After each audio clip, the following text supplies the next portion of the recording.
Do, do, do.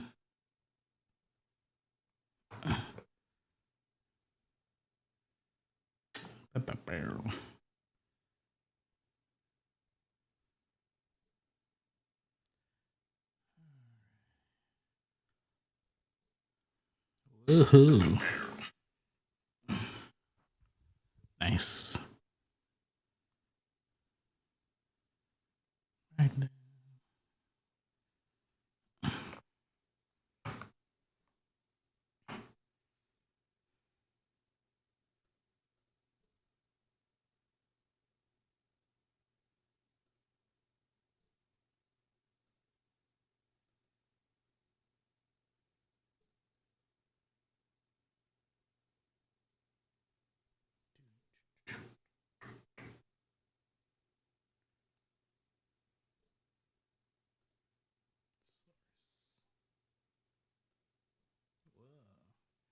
That's cool. What's this?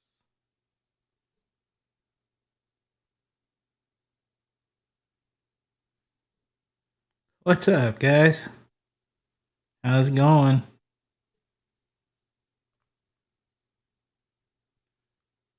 Nathan, what's going on, man?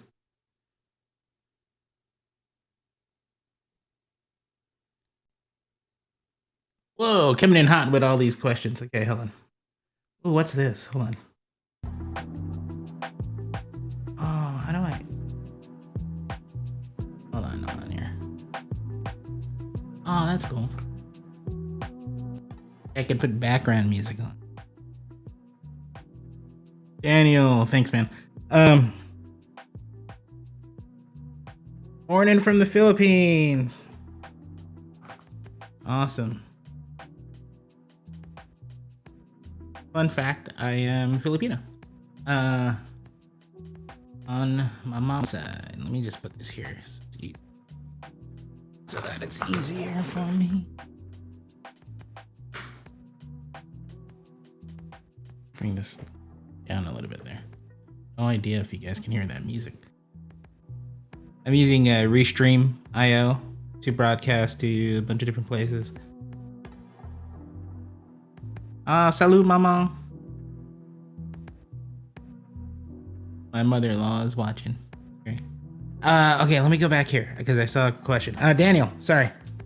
There was a little bit of lag on Instagram just because of how things go. Alexander, what's up?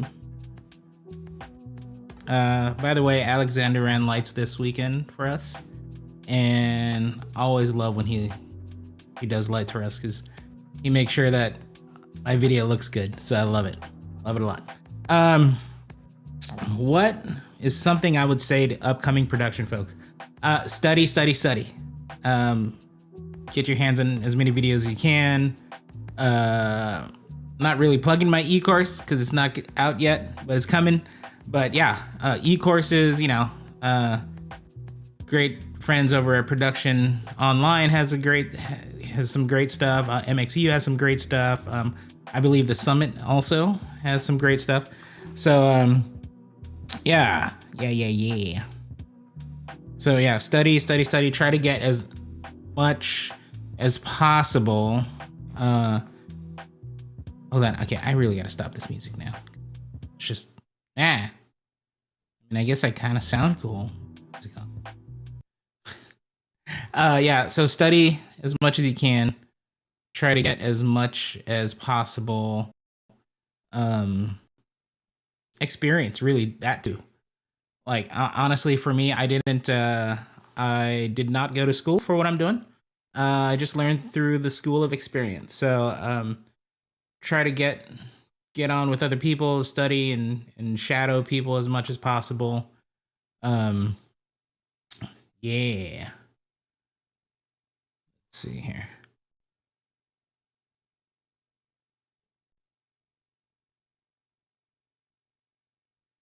When was the last time that I screamed in excitement over how great the shot turned out? This morning. Oh man, listen. Uh, I'll probably post. I think it comes out the replay of. We don't replay our worship until Tuesday night. So Tuesday night, 7 p.m. Central Standard Time. or daylight. Are we in daylight time now? I never know these things. Anyway, 7 p.m. Central. Watch the replay if you want to see worship. However, the volunteer team that I had this weekend, they crushed it. Like so good, I want to swear, and I don't swear. But uh, but they seriously crushed it. I mean, yeah. I mean, there were multiple times when I was trying to not scream too loud because of where our temporary control room is. It's a little, it's backstage, so you can still, hear if you yell too loud. But yeah. So today was definitely it. Oh man, we got this one shot on our Ross. Shout out to Ross for our Furio. That it's yeah, it was, oh man, long shot. It was a long take, slow push in as it's tracking towards the stage. Oh, it was beautiful. Beautiful. I think one of the things that I really love about what I get to do at Transformation is I get to be really, really cinematic with what I do. So it's great being able to have that creative freedom to be able to shoot things in such a way where I can just be as creative as possible. And Pastor Mike, man, gosh, what an amazing communicator, and just the way that he even knows how to engage the online audience. So at some point I'll have to do a BTS stuff, but we have in the back or on the front of the stage, we actually show him program on a TV, on two TVs, and so he can actually see what shots I'm taking. And there's a lot of times when it's the same as worship, when there's a lot of times when we're so in it, and the spirit is moving so well through us that we can just click, and we'll know, like, I know where he's gonna go next, or I know, I can follow him in such a way with the cameras that actually, today was phenomenal. So this sermon is gonna be up soon on YouTube, and yeah, it was, go watch the sermon.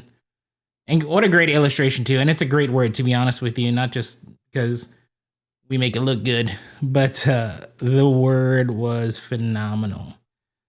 Yeah.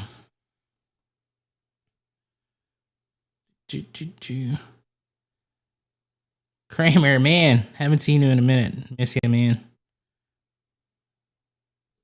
Drake. Let's see. Jasmine, hi. Hi. Wife is doing great. She's at the gym right now with my son, so I was kind of bored, to be honest. I don't really watch a lot of TV shows anymore, so I figured, why not get online, just hang out for a little bit, answer some questions. Corin, let's see. Any ETN will have multi-view streams for Transformation. Hopefully soon. Actually, yeah, maybe in December you might have one or two. We have it kind of set up. I'm just missing a couple of things that I need, but yeah, hopefully soon. Maybe a sneak peek in December, and then for sure sometime around January we'll do that. But yeah, what up, Bayshore?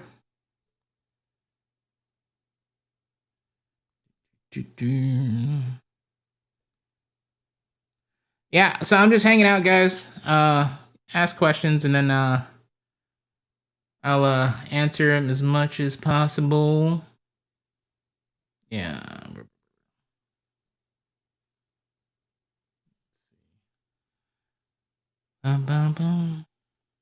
Benjamin. Yeah, I know. It's everybody's asking for these multis. Everybody. Get the multi-view. So soon. Part of it is that I want to broadcast it in 4K, and also I'm still trying to find a good layout, or think of a good way to do the layout, mainly because I am we have so many inputs and outputs for everything that we have to see. So my two multi views are pretty much maxed out on, let's see, 4, 8, 12, 16, 16 boxes. So 16 boxes right now. And it's because we're still going through a Blackmagic constellation. So, which is funny because our camera, one single camera, costs like 10 times more than the switcher that we're switching through, which is really funny. But hey, we're making it work, you know. Just like everybody else, we have a budget. So, and yeah, okay. And I mean, granted, our fly pack that we're coming out of now was only supposed to be like 6 months, and here we are about a year and a half later. So, man, it's been a crazy ride. I was telling somebody the other day, I was like, oh man, just tired of being homeless. I wanna be in our control room. How many cameras are we running? So it changes from Sunday to Sunday because we're using volunteers. Um, and the max cameras that I have in the arena right now is 13. Not counting 2 cameras for TC pre and TC post, so that's total 15 cameras. Um, and we any given Sunday we'll have between 8 to 12 cameras. Just depending on volunteers. Everything we do at TC for video is primarily, I'd say, like 95% volunteers. And then we are so broadcasting anywhere between 8 to 13 cameras, but any given Sunday it can definitely change. For instance, today we only had 8 cams, but out of the 8 cams, one of the cams I had to have locked off just because we didn't have an op for it. So, Mike, what's up, man? It's been a long time, brother from Kauai. Let me see here. The move from Vericam to Venice. While I love Panasonic Vericams and what we could shoot with them, it was just for the style that we shoot and for how much we'd have to move cams for different stage designs and things of that nature. It was just a lot easier to paint Sony's than painting the Vericams. It took us a long time to paint Vericams, to chip Vericams, I should say. So for those of you that don't know, chipping cameras is basically white balancing, making sure all the color correction is good with a Chroma Dumont chart. Chroma Dumont. Hopefully I'm saying that right. My wife will correct me if I'm not. But yeah, so it was a lot easier for us. We treat our sanctuary much like a tour setup. So we definitely have things ready at, if we wanted to. Now, granted, it takes a lot of time, money, and people to do it. But if we wanted to, we could have a different stage every week, and that would mean a different camera plot every week. And I'm glad we don't do that right now, because that would be a lot of work to replot cameras every time. So yeah. So yeah, Vericam, Panasonic, great company. Just, and for future things that we want to do, as far as future, I guess I could say not in the more near future, January, February. How we want to broadcast and things we do. Sony just was a better fit for our house and what we do. A lot of things too, like I've come to learn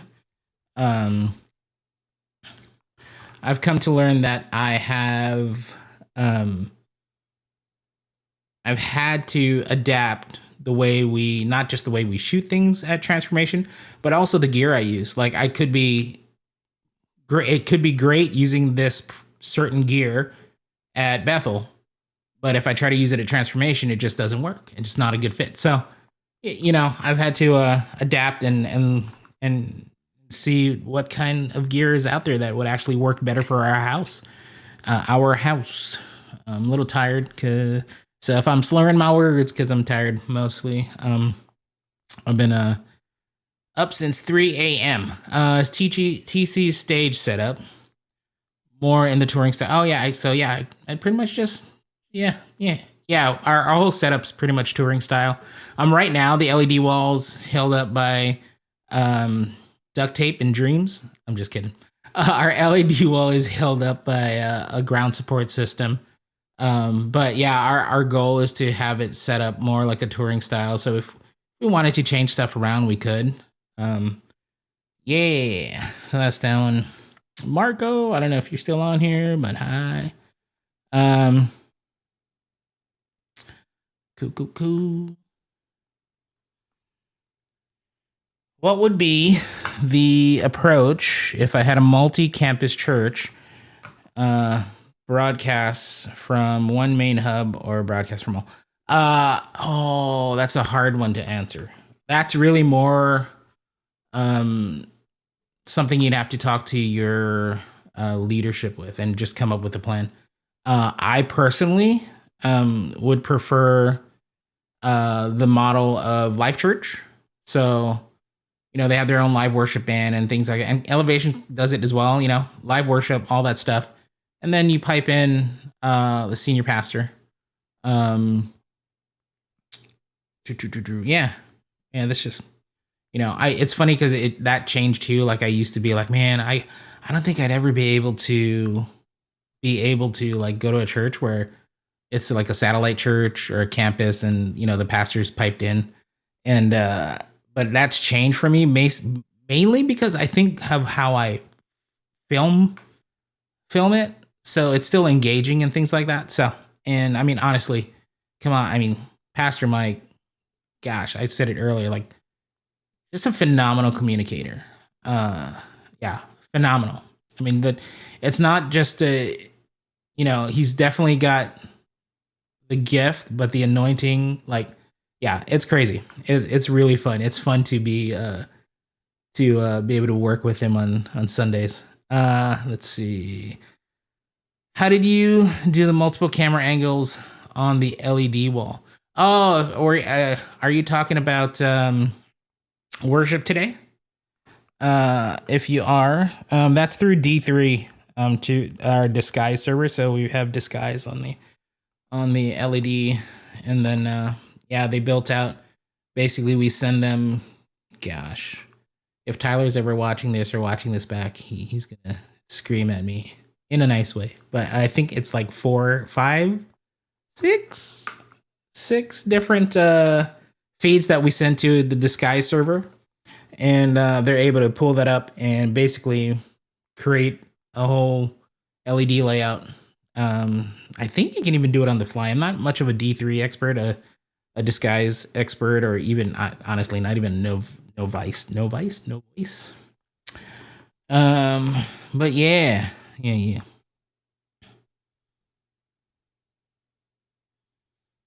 Yeah, Simon from Facebook is actually saying, so I'm actually broadcasting this on Facebook, Instagram, and YouTube. But yeah, Simon, Elevation, you guys only have one live service, and then after that, you turn it into any other campus where they play back the sermon. Yeah. I think it's a great model. And especially, I remember having a conversation with Pastor Mike, and he was like, Chad, the way I preach, I don't know if I could do more than one service, which is true. I mean, he goes all out. Look at me fanboying over PM. Love you, PM. Anyway, yeah. So yeah, it's a lot of work. Even I'm honestly, I don't even know how Bill Johnson like all of the leaders at Bethel, even when I was there, like they were sometimes preaching the same message 4 times. And I'm like, man, how do you have that much energy? Yeah, it's crazy. Let's see. All right, back to Instagram here. Michael joined. Michael Dougherty. Hello, my friend. I miss you. Um, do, do, do, do. All right, back to Instagram questions too. I'm paying attention to YouTube and Facebook as well. Questions. That's what I love about Restream. By the way, Restream.io, what a great service. Restream Studio is actually what I'm using. They don't do. I mean, I get it. They don't do Instagram for a number of reasons, but to be able to pipe in Facebook and YouTube questions into the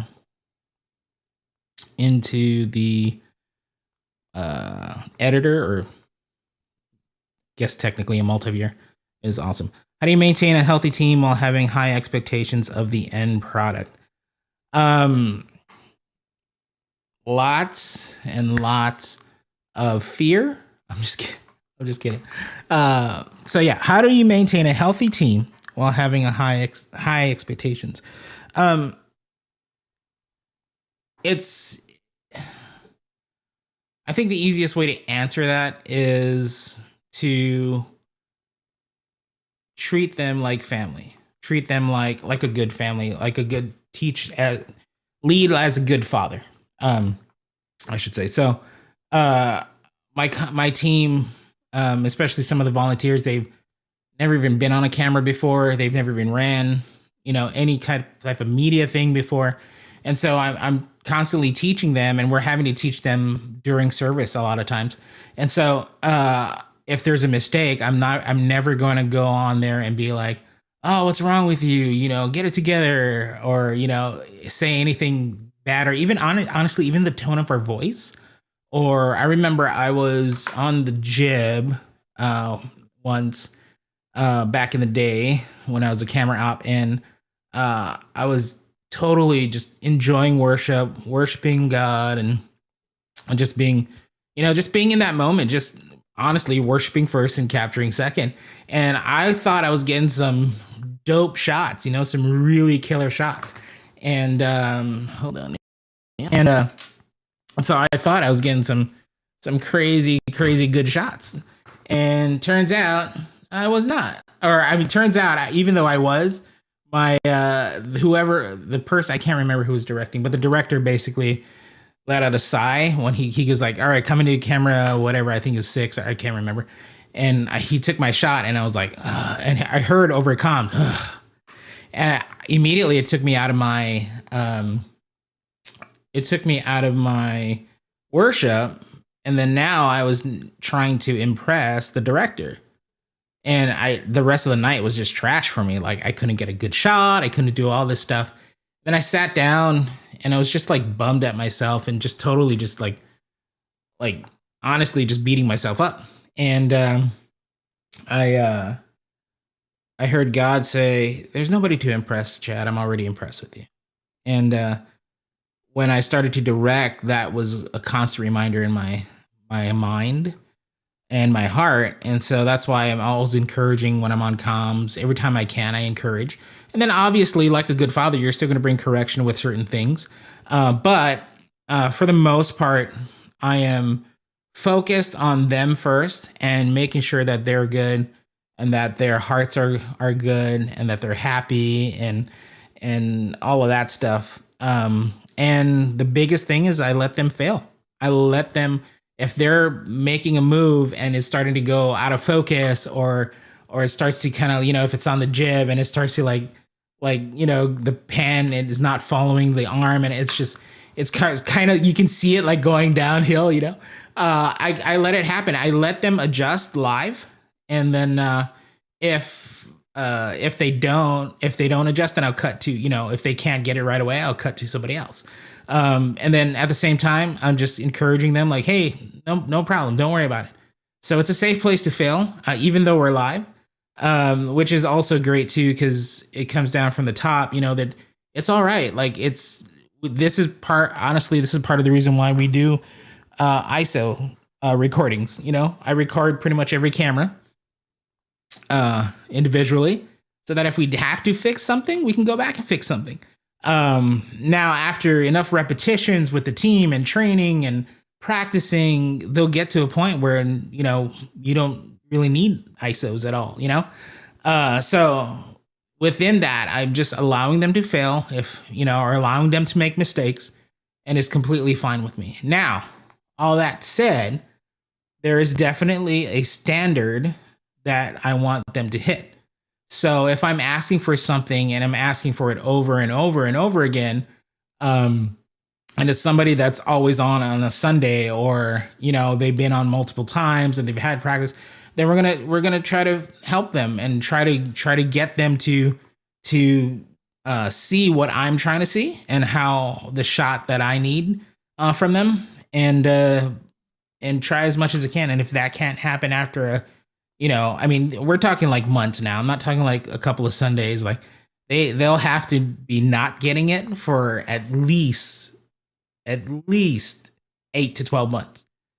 And then after that, I'm like, okay, well, maybe it's best if maybe you can put you on another position within production, or things like that. But for a lot of it is it's really letting them make mistakes and making it a safe place for mistakes to happen, making it a safe place for failures to happen with camera movements and things like that.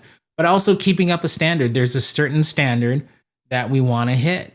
Even when I'm training directors and training people to direct at TC, there is a certain standard that we've set that I need them to cut a certain way. I need them to. Now, I'm not trying to make them me by any means. I'm actually having them learn just the standard that we set at TC. So hope that helps. Awesome. Let's see. I saw some questions come in via. Let me just. My teleprompter iPad died. So just throw this on here real quick. All right. Let me go over to YouTube questions and Facebook now. Why do we cut out the worship after service? Pretty much, honestly, we're just like every other church that on YouTube that can get copyright strikes. So we a lot of the songs right now, it's a mixture of ours and other people's songs. So that's why part of the reason why we take it down. Let's see. We currently only have 2 cameras for our services. How do you balance the high energy, high pace cutting with only having 2 cameras to cut between? Ooh, that's a good one. So I'm actually going to bring up a great story here from Jaden. Let me just plug this in here. I can plug my iPad in. So Jaden, who is a phenomenal camera operator that started with me at Bethel. And she's actually here this weekend, which is great. So it's been fun having her visit, and she was here for our conference and cam opping for that too. So it's been cool. But anyway, there was a moment in my early management days and directing days where I accidentally gave pretty much everybody off for Christmas. I know. And we got to a Sunday and I'm like, oh no, I only have Jaden as my cam op. And so we actually, this was at Bethel, and Drake, which is also a phenomenal, not just a great production director and production manager, but also just a phenomenal camera op, was like, well, I can get on handheld. Let me get on handheld. And then as long as, and I'm like, yeah, as long as, if you're on handheld, as long as I got a main follow, I got Jaden for that. Let's throw Jaden up on the main follow. So she gets on the main follow, and I only had 2 cameras. What I did was I only had 2 cameras that were manned, I should say. I basically locked off, framed up the other cameras as best as I could, as for, anticipating what could happen. And I basically cut between Jaden and Drake. And so what they did, which was completely phenomenal, was, for instance, follow cam, right? So Jaden would start off at a wide, and I'd take that camera, and then I'd cut off. And as soon as I cut off, she'd push into another person or a worship leader or band member. She'd push in tight, and while I was on Drake, and then I'd cut off Drake and I'd cut to Jaden, and Jaden would be on the tight, and then and as I'm doing this, Drake now is reframing his shot, getting a different angle. Cut to Drake. So this is the key to this is that your camera ops have to practice. Number one, two, they have to be able to make their adjustments or like pull out, push in, all that stuff. Like they got to snap into it. So it was like, okay, mid shot, boom, cut away. Jaden goes to wide shot, cut back to Jaden. Okay, cut off of the wide shot. Jaden goes to a super tight shot of guitar, cut back to guitar. So yeah, so that's primarily one of the easier ways to do it. There's not really, especially when you're trying to keep energy and stuff. There's not a lot that you can do. If you can get a couple of cameras where you can lock off, then that helps too. One of the things I like to tell, especially in my mentorship class, I like to talk about is if there's any of our students that are using, they're using locked off cams or cams that are on that have no movement at all, then I have them cut to it just for a few, maybe a second or 2 seconds, max, and then cut away from it so that the cut can kind of keep that energy in there. Okay, now to Instagram. I should have brought water. I have not planned well. Let's see here.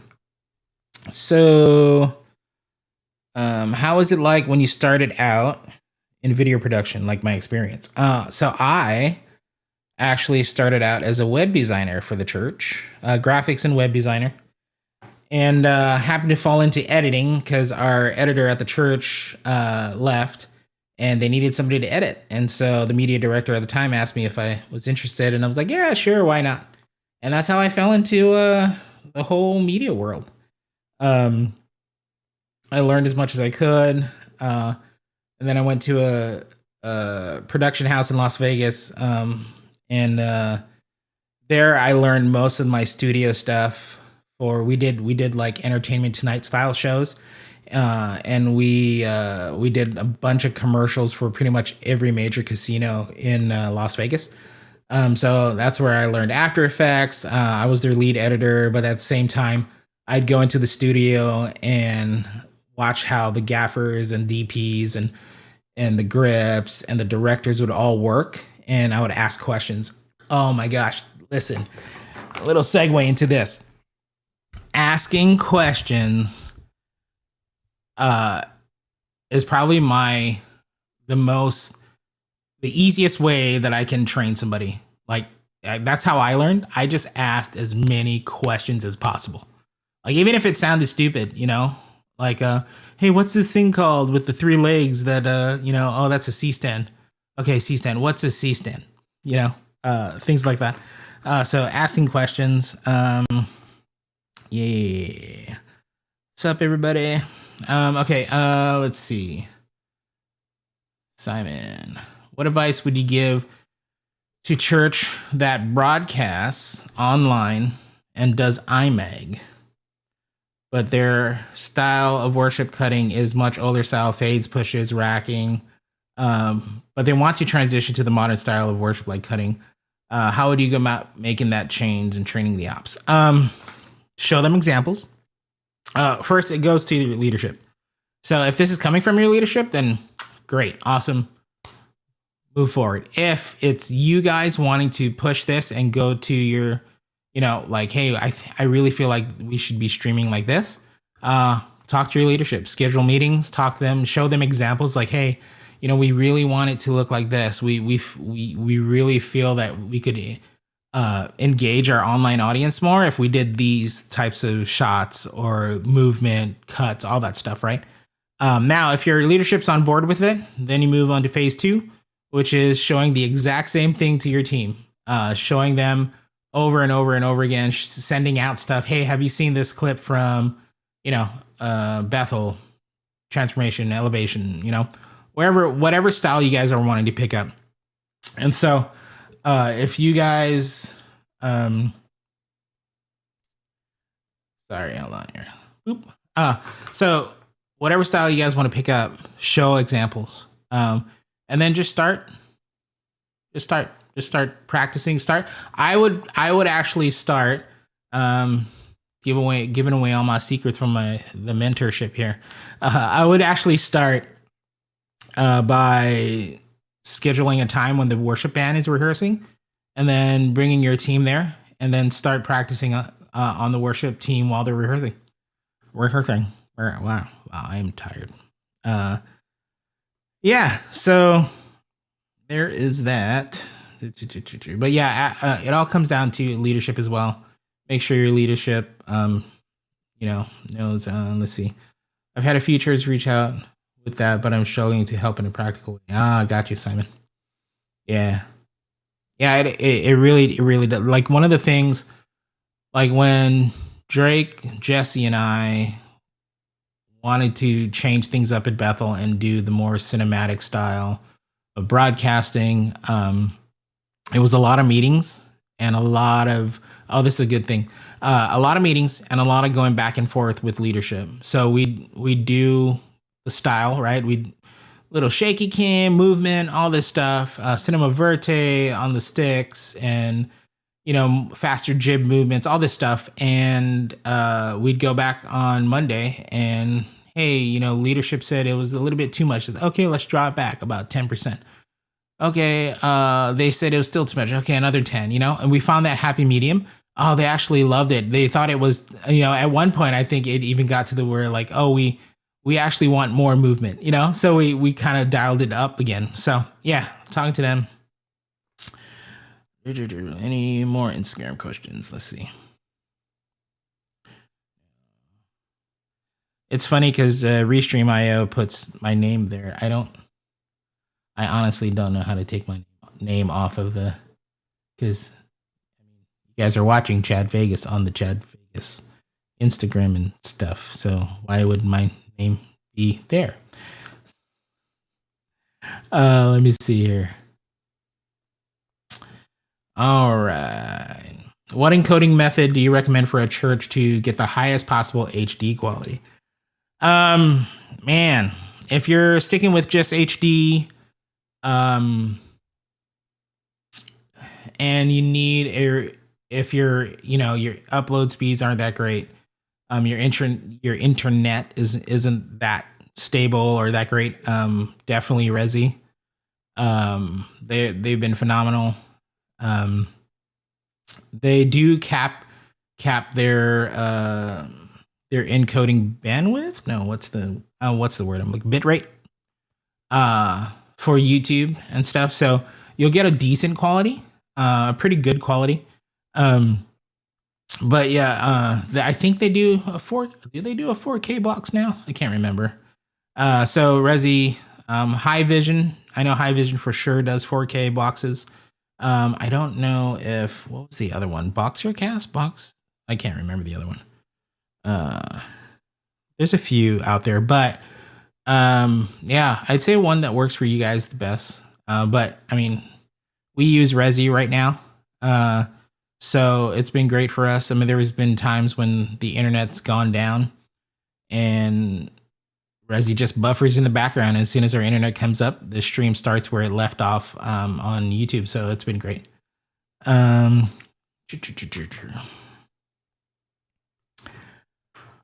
What encoding? Wait, nope. Just read that one. When doing IMAG, how do you balance the amazing crowd worship shots with the awkwardness it can create for those suddenly being? Oh yeah, it's just a matter of paying attention to their faces, their eyes, and just trying to be mindful of that. There's a lot of times when there's a cam op that has a great shot, but I can tell on their face, the person's face already, they already see the camera. So they're kind of like, I can tell that they're nervous. So just watching out for that. And then, at the entrance of, at all the entrances of our, sanctuary arena, It's weird. I don't know whether to call it a sanctuary or an arena. I mean, it is a sanctuary because we worship God from there, but it's just so large that arena. So we have basically signs that says, "Hey, by entering, the arena, you're going to be filmed." All this stuff. So that's a good legal speak stuff for that. But yeah, just be mindful. Just look for their. It's almost the same thing I do for like with Pastor Mike when I'm directing, and I'm looking for his cues that he'll give either with his eyes or even sometimes it's the subtleness of him just turning his shoulders a little bit, and I know where he's gonna go. Then I can cut to the camera that gets the best angle for where he's gonna go. So it's the same thing like that, but for the audience, right? So I'm making sure that I am paying attention to what that audience member looks like, what their if their facial expression, they're nervous or excuse me, whoa. Um, but having when their eyes are closed and things like that is, I mean, for me it's like have at it. Like we'll get, it's like that reel or TikTok video where that's been going around where people are like, camera service guys, camera ops at church services, like, hey, let me take your picture. Uh, so yeah, Keithan, what's up? Uh, let's see here. How far is the broadcast? Oh, wait, did I skip? Yeah, no, yeah. How far is the broadcast control room from completion and a virtual tour? So hopefully 2023 of January. Yeah, hopefully. There's just so much stuff. Like, yeah, this is probably the largest control room that I've ever been in. It definitely rivals some news stations, major news stations. Um, a lot of it is too is just because of future projects that we want to do and how we want to shoot things. So we have been blessed at Transformation by our wonderful senior pastor and senior executive team to actually see the vision and really put our best foot forward in getting a really great control room. That's why it's taken so long too. A lot of cables. Ooh, man. I am so grateful to Diversified for being our integrators too, because man, back in the day when I had to install stuff myself, woo, man, if I had to do this, I'd lose all my hair. Wait. Anyway, but yeah, so virtual tour, we'll definitely do a tour for sure. And yeah, I might actually go live at some point this week, maybe, if I got time while I'm at the arena, when I'm at the arena to show you guys what we're doing now, how we're pretty much operating. Um, yeah. So bringing in graphics, any new ideas out there, formats, lower third structures. Thanks, Brendan, for that question. Uh, yeah. We've experimented with some stuff, especially during our conference, which wasn't live broadcast. We didn't stream our conference, but we've experimented with like more upper third stuff, and it's okay. It's one of those things that we really had to communicate with each other as far as like shots go, because uh, the upper third, for in the room for any shot that if they pull the upper third too early or put the upper third up too late, then I had this huge shot with this huge headroom, right? And kind of looks awkward. And people are like, whoa, what's going on with that shot? So yeah, lots of communications with that. But yeah, yeah, we haven't really I'd still once we get to a point where we can do it, more animated stuff would be cool, I think. So yeah. Awesome. Let me see here.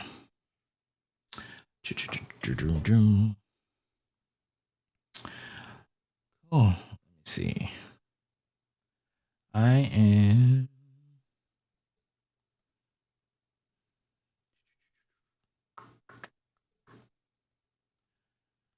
All right.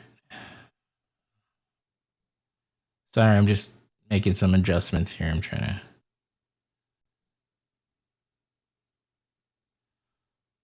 Cool. All right. Next question. Wait, what is this? What is? Whoa, that's cool. Look at that. I didn't even know this existed. Sorry, I can't do it on Instagram though. Questions from YouTube and Facebook. I can do that. That's cool. How are you able to focus on the sermon or just in general on spiritual part of the service when you have to focus on directing as well, especially on a more stressful day? Um, Preparation. Honestly, two things.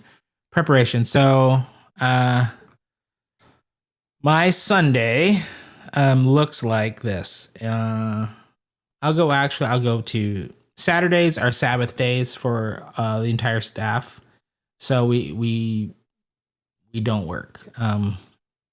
And which is unusual, right? Because Sunday's the big day. Some of us do. I mean, it can be staggered, things like that. But for the most part, Saturdays that's my family day. I don't answer any texts, any kind of emails from work. It all goes on silent, and then I will say this: if it is an emergency where there's something that happened, power went out and cams can't come up, all that stuff. There's definitely a phone call that comes through. But Saturday I'm in bed by around 8 a.m. 8 p.m. 8 a.m. Wow, 8 p.m. I wake up at 3 a.m. Sunday morning. Head out to the gym. I work out, which gets me mentally prepared. So as I'm working out, I'm actually listening. Again, I listen to the rehearsal track. We record our rehearsals for worship. So I will listen to the rehearsal track pretty much over and over throughout the weekend. So it's kind of technically I do work on Saturday. So sorry, Pastor Bree, don't come at me.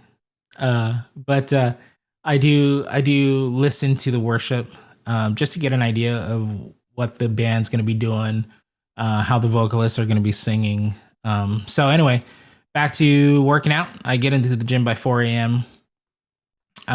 Workout, listening again to the worship, and then I hop on to listening to some devotional stuff, Bible, as I'm working out, and really spending that time worshiping and praying, and just getting mentally prepared for the day. I am back into the what am I? Lost my train of thought here. 6 o'clock's our call time at the church. There you go. And then we have rehearsals, basically like a full dress rehearsal. 6 o'clock we prepare, get everything turned on, all that stuff. We do a little huddle at 7 a.m. and we pray, worship as a team, as an entire production team, worship experience team. And then, after that, we go into like a full dress rehearsal. So that already helps because we're doing the dress rehearsal. So I know I have a rough idea of where I want to go within the service during worship. And then after that, we go live. And then the sermon happens. For worship, all of that prep, is where am I going with this? Oh, that's where I was going. Sorry. My what I do is a form of worship for me. It's my act of worship. That's how I technically lift my hands and worship the Lord. So for me, it's just that I use that as my worship time. So I am constantly really in that spiritual aspect of what's going on. That's where the whole worship first, capture second part comes out.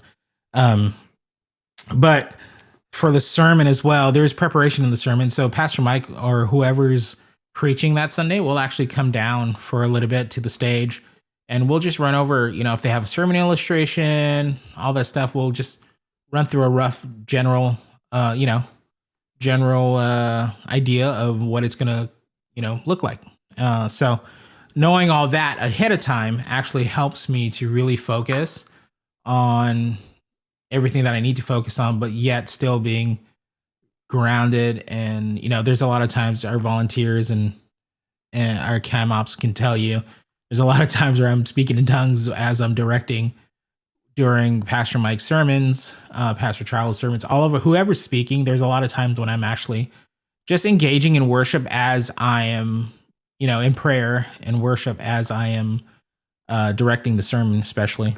So there's times when it can definitely get crazy because again, we're working with volunteers, and sometimes they can't be as quick on cameras, changing a shot, and things like that. But overall, I always come back to that to basically getting back, trying to center myself back again into that worship mode.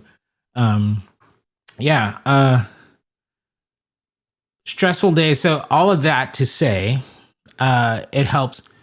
All the mental preparation for me now, the physical preparation actually helps me to actually just relieve a lot of the stress that I'm under. And a lot of it too is I come at this knowing how well I'm loved by the Father, by our Heavenly Father, and knowing how well my wife loves me, knowing how well my son loves me, um, and honestly knowing how well our production team heads, how much they love me, how much Pastor Mike loves me. All of these things, I know that they love me and that I'm needed and wanted. And so I will actually, if I'm stressed out or if I make a bad move or anything, I actually know now. This is something that I've learned within the past 8 months of being when I was gone for 8 months. But I know now whose I really am. And so none of that really matters. Like if there's a mistake or something like that, it doesn't really matter to me because at the end of the day, I'm still loved. I'm still wanted. I'm still needed. And if not by anybody else, my wife loves, needs, and wants me. My son loves, needs, and wants me, and especially the Heavenly Father loves, needs, and wants me. So that's yeah. Yeah, I hope I helped a little bit on that one. Um it takes a lot. Um so Sundays have become a really like my workouts in the morning for me. That's like my me time. Especially what's great about it is I'm there when the gym first opens, so there's nobody in there. Like today, up until like the last 5 minutes of my workout, I had the whole place to myself.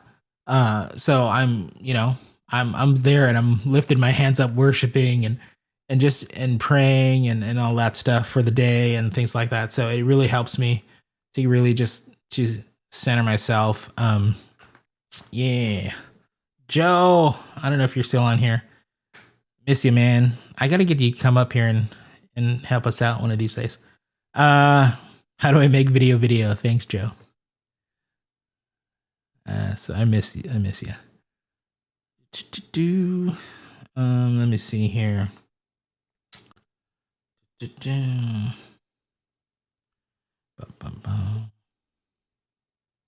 Yeah, don't let the stress get to you.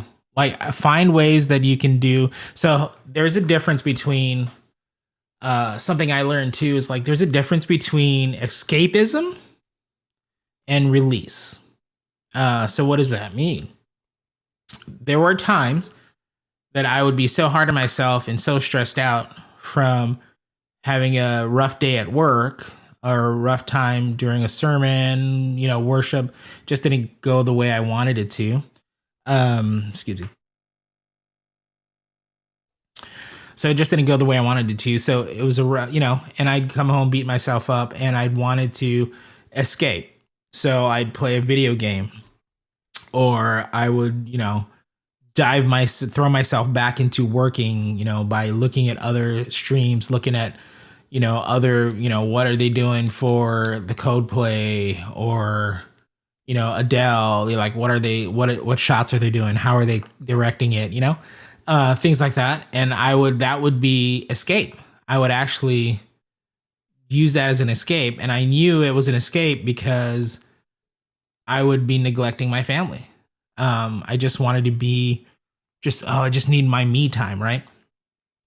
So the so that's escape versus release, which is I need to release the stress. I'm a little stressed out right now. First of all, I'm going to remember whose I am, remember who loves me, and then second of all, I'm gonna find healthier ways to release this stress. So now it looks like playing video games with my son or playing regular board games with my son and my wife, and or hey, let's just go all have a day, the rest of the day, after Sunday service, let's just go out and have fun, go to the park, go play, or or work out. If I need that me time, for me, it's easier for me to have the me time, right? That really is in the morning. So that's part of the reason why I became disciplined at getting up at 4 a.m. every day, except for Sundays, 3 a.m. just because my call time changes on Sundays.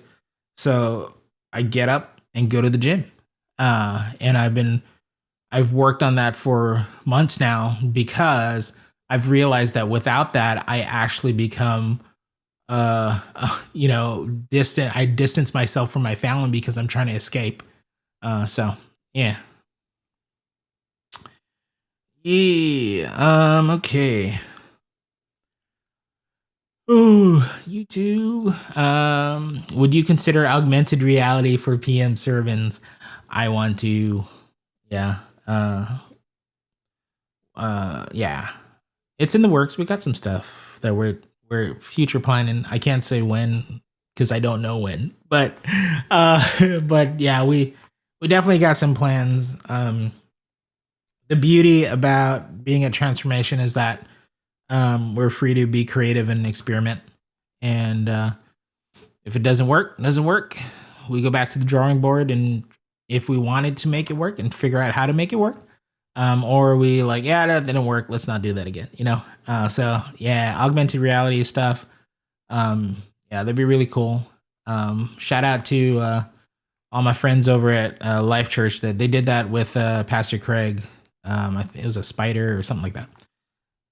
Yeah. Let me see. What's your approach towards a healthy work-life balance? I kind of touched on it a little bit, but for me, it's making sure that I don't have suggestions. I have boundaries. Before I got sick and went into this whole recovery process, I had a lot of suggestions. So, hey, I'm gonna get home at 5 p.m. Don't call me. I'm gonna be having family time. But then if a text would come in about work or a phone call would come in, I'd take that. Not realizing that my son hasn't seen me all day, right? And so there were times, even honestly, even kind of going back into the escapism part, being on social media. So I'd get home and be scrolling on Instagram, and my son would be irritating me. He'd just be in my face and like, "Oh, daddy," and I'm like, dude, I'm busy. Can't you see I'm busy? And all he wanted was my attention because he hasn't seen me all day. But I took that as, oh, he's pestering me, right? So making sure you actually have good boundaries. When I'm home now, I'm home. Um, there's still working on the balance with social media and stuff. There are times when I'll just get off of it for the entire day and not do stuff. But yeah, still trying to find that balance. It's always a work in progress. But when I'm home, I'm home. I'm with my family. Even if there are times now where I'm actually, I'm being completely hot, right? Humble, open, and transparent.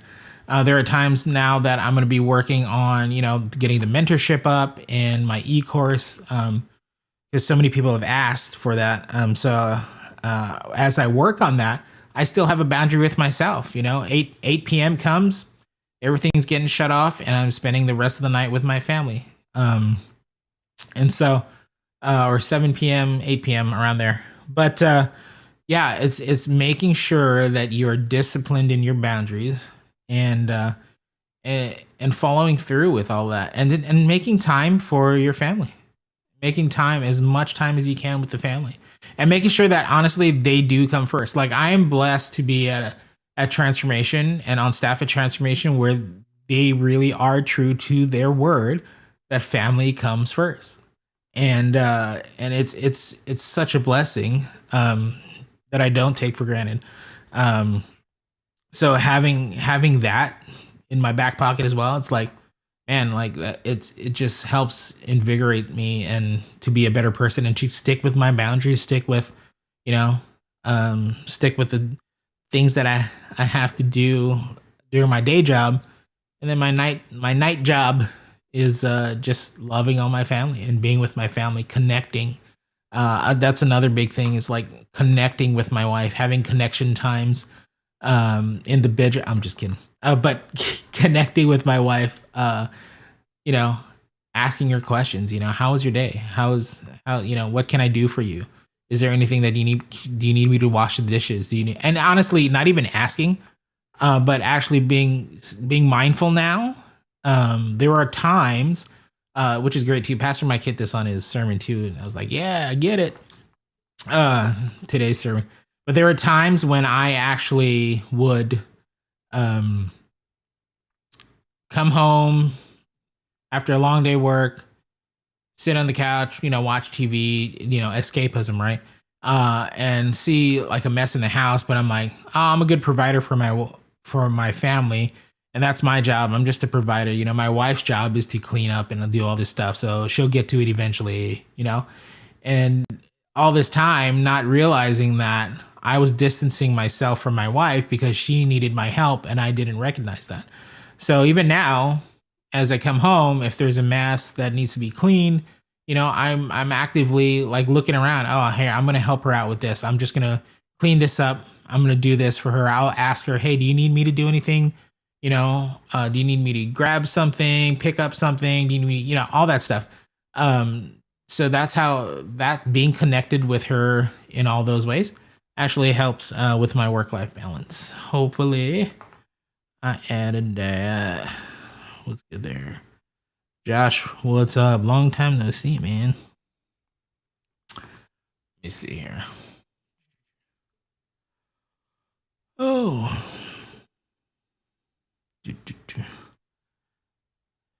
All right, Sean, let's see. How do you keep up to date with current and future equipment possibilities? I just research a lot.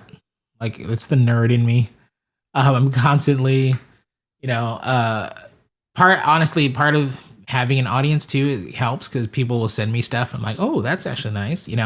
But a lot of times I'm on YouTube looking at stuff, or I'll be subscribed to like the NAB stuff and all the like the virtual reality stuff, all those things, and just keeping an eye on some of those things. But yeah, lots of researching, and then there's ideas that even like I have that I can't even find on Google right now. Like certain things that I was like, hey, can you do this with a live broadcast, and it's not out there. So maybe it's something I got to invent or do something with it. So yeah. Let's see here.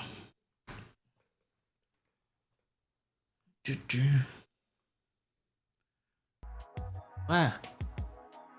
Oh, I played. Hit the button that plays music. See, I could have made this all cool and just have music playing the whole time. Cool lo-fi music.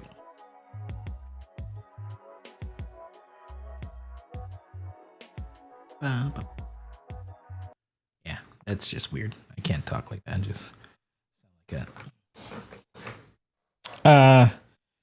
All right. Let me see here. See if any more questions come in.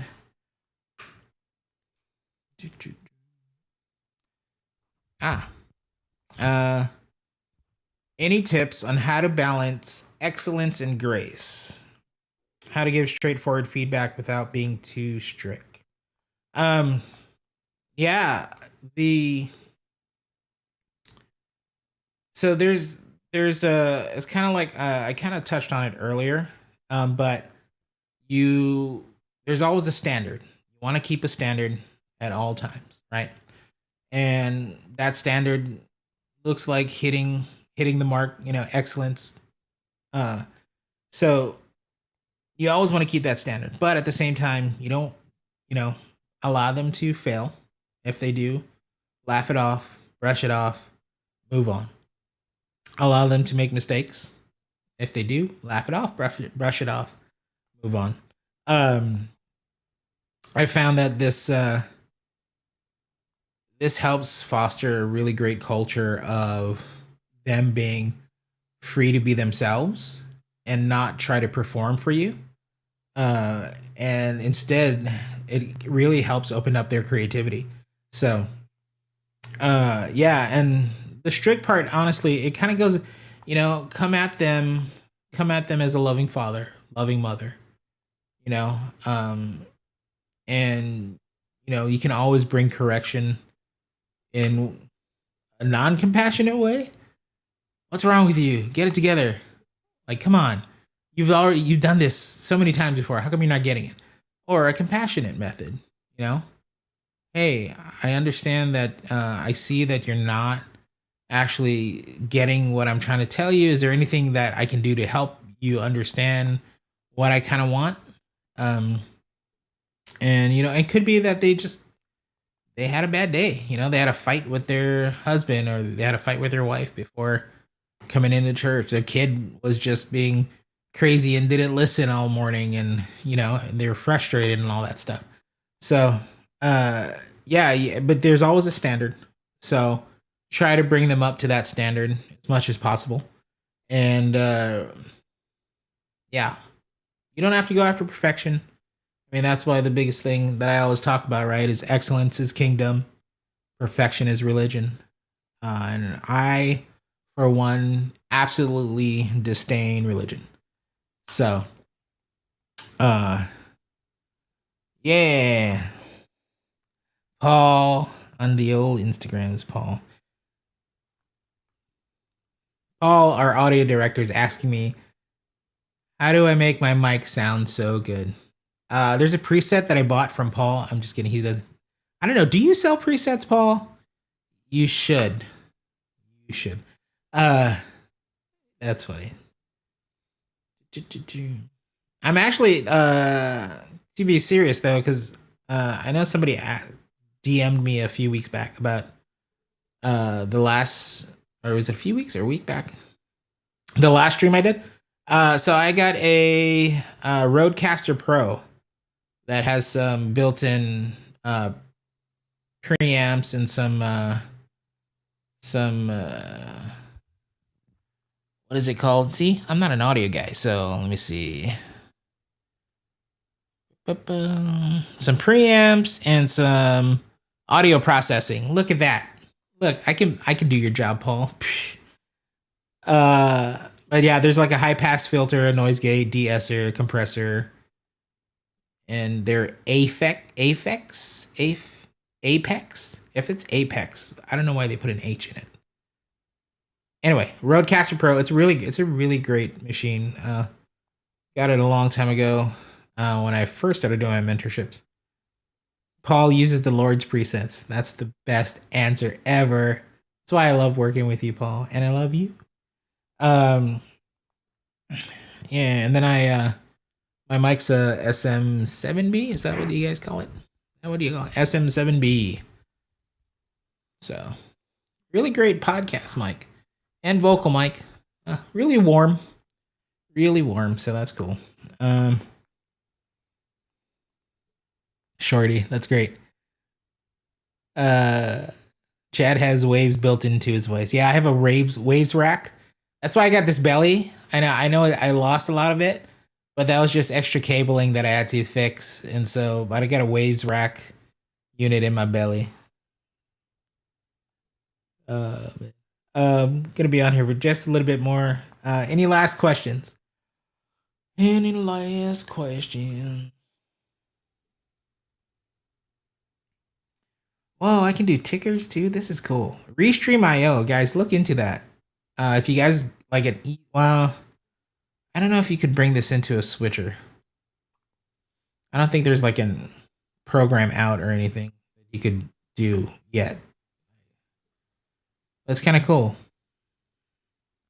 Like you're all in one. Look, you can do a ticker. Whoa, look at that. That's cool. Ways for life. Oh, I can even. Oh, that's cool.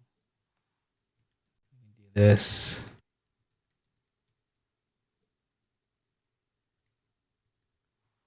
There we go. Save that there. Boom, I can just have this. I'm going to have this on all of my live streams, Paul.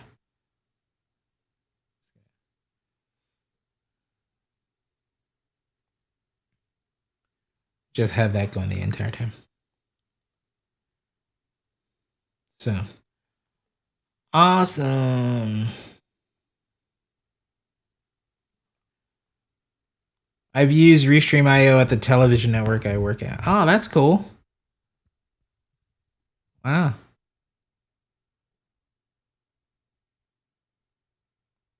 Nice. Was it just for streaming, or were you using this option of what is it? The studio, Restream Studio.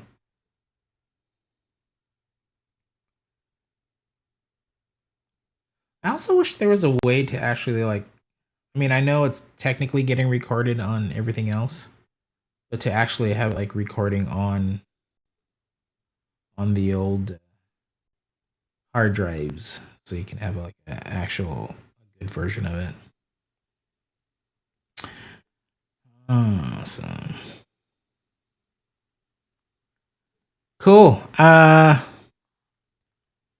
Anyone else? Last chance. Last call. Been on here for a while now, but it's been fun. Let's see here. Oh, here we go. We started doing a pre-show, but people haven't really caught on to the fact that it's happening. Any ideas on how to draw some attention to that? Yeah, Shorty, I just saw that. Did I hit record? That's great.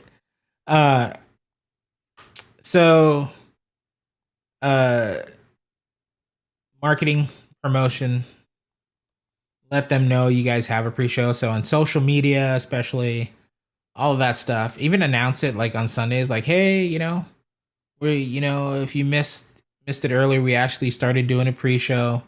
And within that pre-show, you can list off all of the things that you guys, that y'all have going on, like, hey, we're gonna be sharing announcements, or we're gonna be doing some funny videos, showing some, like today we showed in our pre-show, we showed I think they're gonna put it up on social soon, but we showed um a spoof, not the right word, a cover of No Scrubs, but we did it with our own lyrics, and it was really funny. So things like that. So promoting that, letting them know, hey, we're gonna, if you want to watch the rest of this video, whatever, if it's a funny video, even a testimonial, things like that, putting it up there and on socials, letting people know, and letting people know on the live, when you're actually live, and even in the room, telling people in the room, like, hey, we actually have this pre-show, so if you're ever not here and watching from home, tune in at this time, because we'll have this awesome pre-show with great hosts and stuff. Will Taylor, what's up, man? Yeah. Honestly, I'm having fun answering all these questions, guys. Thank you. I'm trying to see here.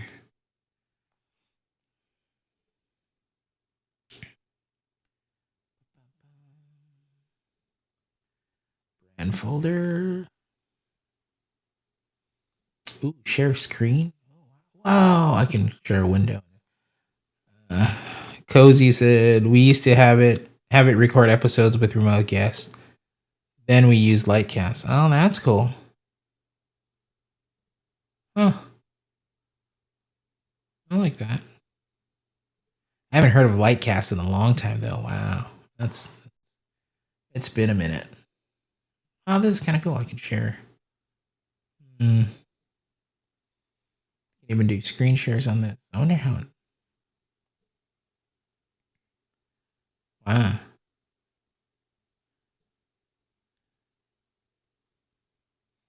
Screen share my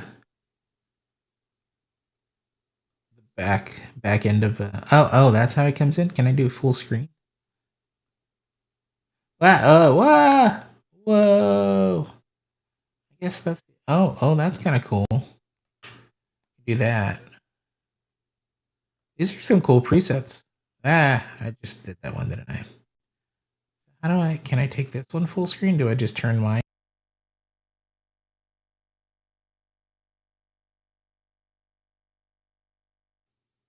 Back on and turn that off. Wow. Look at that. I almost know what I'm doing, everybody.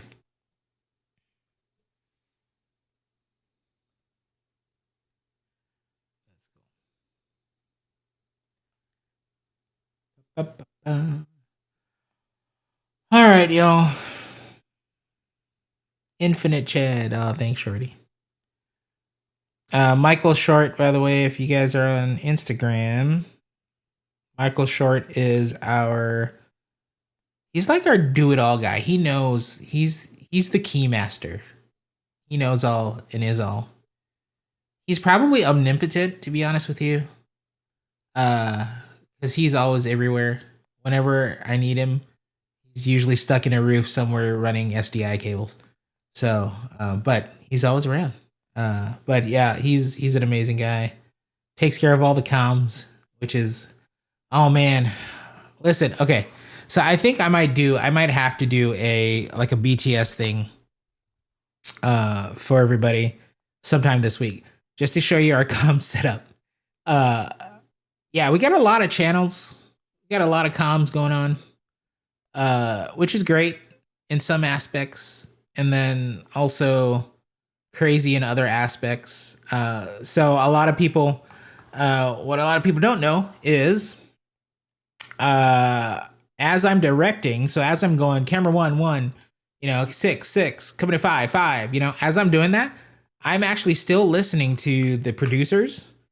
I'm still listening to the production party line and the engineering party line, all while having guide from the stems from the tracks, for worship. So there's, chorus 2, 3, 4, all that stuff.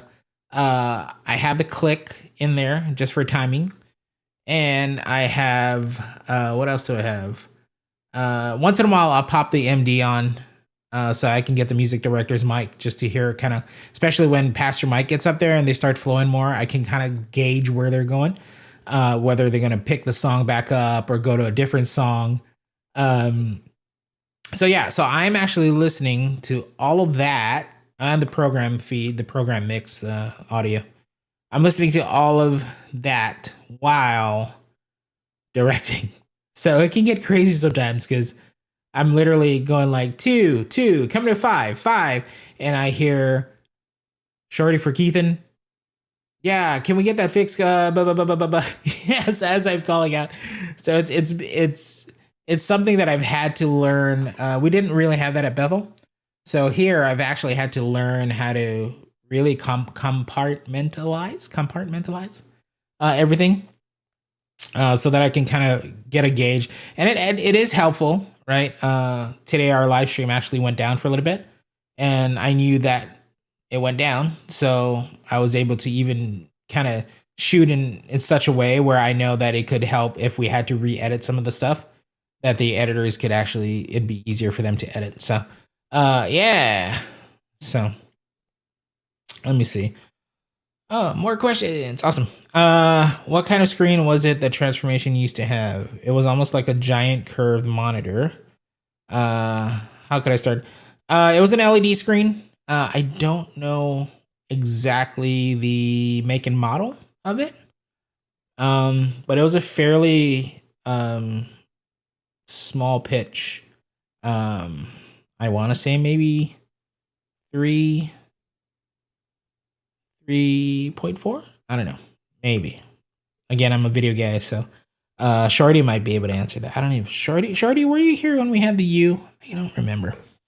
But yeah, now we have row diamond panels, and that's I think 2.4 uh for a pixel pitch. So Shorty's a Swiss Army knife. Let's see. Can you please make a video on how to switch like me? Oh, that's awesome. I am honored and flattered. Jeff, good to see you, my friend.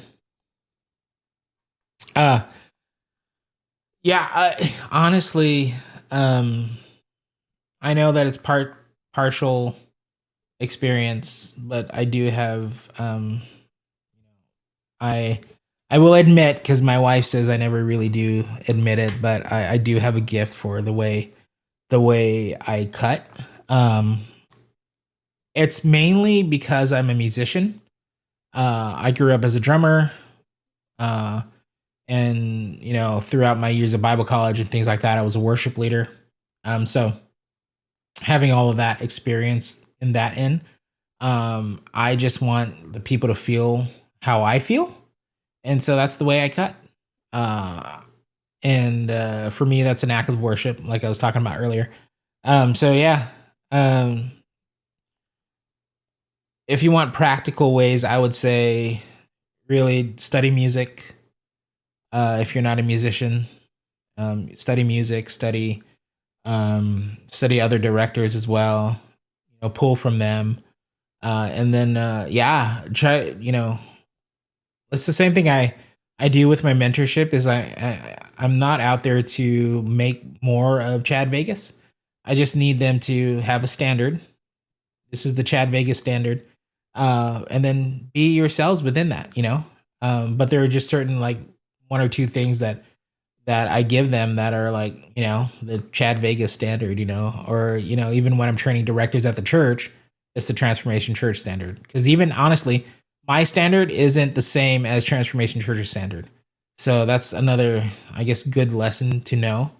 Is you might have your own standard, like, man, I want it to look this way and feel this way, but then you still have to answer to your leadership. You still have to answer to producers or you know um, division directors, all that stuff. So while I would love to do certain things on a Sunday, and I do pretty much have a lot of freedom to do it if I wanted to, there's still a certain standard that I want to uphold at a transformation for the way we do things and how it looks. Let's see. Thanks again so much for doing this. Your wealth of knowledge, and I appreciate how open handed you are with all of it. It's great. Oh, thanks, man. Thanks, Corin. So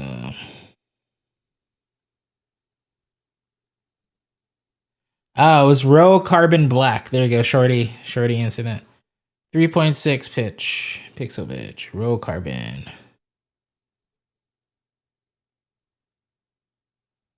Love you too, Shorty.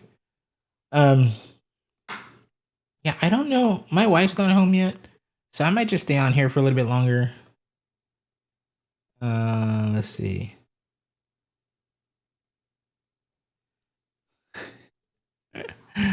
Hold on. Let me just text somebody.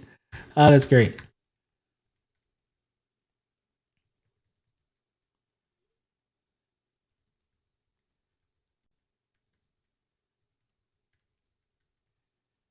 While I'm texting, if anybody else has joined and have questions, I am at your service. Let me see here.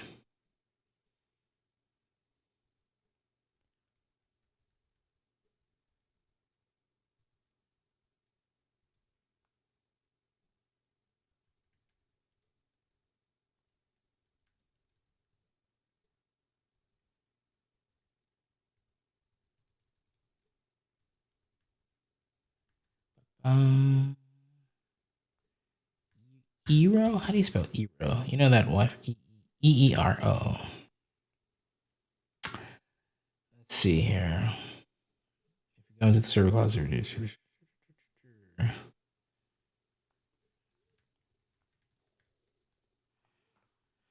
All right. Oh, thanks, Cozy. Where are you from, Cozy? What TV station are you work out there?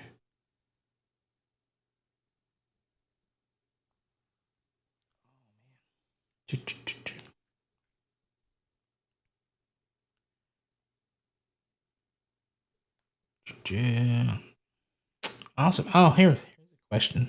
Nice. Uh, what kind of things do you do for your volunteers to keep them happy and on fire to serve? Ooh, that's a good one. Um,